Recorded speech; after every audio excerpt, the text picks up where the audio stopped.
हरिपुर शहर में राजेश अपनी बेटी नेहा और मां मालती के साथ रहता था। राजेश एक बहुत बड़ा बिजनेसमैन था। उसकी कंपनी दूर दूर तक फैली हुई थी, लेकिन राजेश अपनी इन तरक्कियों से खुश नहीं था। वह हर समय दुखी रहता था, क्योंकि राजेश अपनी पत्नी राधा से बहुत प्यार करता था।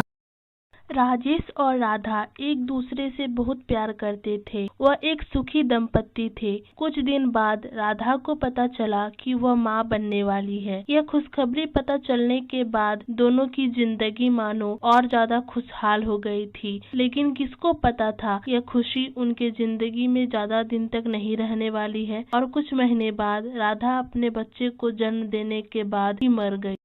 तुम मुझे अकेले छोड़कर क्यों चली गई राधा? मैं तो तुमसे बहुत ज्यादा प्यार करता था।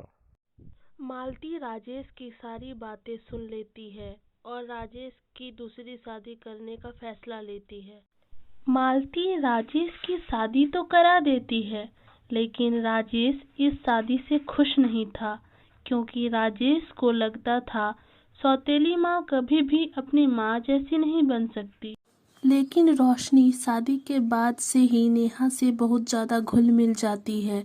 वह नेहा को रोज पार्क में खेलने ले जाया करती थी और घर आने के बाद उसे कहानी सुनाती थी। एक परी थी और वो परी बहुत ज़्यादा सुंदर थी, एकदम मेरी नेहा की तरह थी वो। दीदी बोलिए, कैसी हो आप? क्या लेंगी आप, चाय या कॉफ़ी? कुछ नहीं बहन, मैं तो बस बताने आई थी नेहा तुम्हारी सौतेली बेटी है। उससे इतना लाड प्यार करने की कोई जरूरत नहीं है। सौतेली नहीं है, नेहा मेरी बेटी है। मैंने उसे कभी भी सौतेली समझा ही नहीं है। मैं मेरी बच्ची से अपने जान से भी ज़्यादा प्यार करती हूँ, समझिए आप। राजेश ये सारी बातें दरवाजे के बाहर से सुन लेता है। रोशनी, तुम मुझे माफ कर दो। मैंने तुम्हारे साथ बहुत गलत किया। मैं तुमसे शादी के दिन से बात नहीं किया। मैं तुम्हें समझने तक का कोशिश नहीं किया।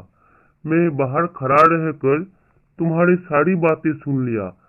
तुम मेरी बेटी को अपनी बेटी जैसा प्यार करती हो।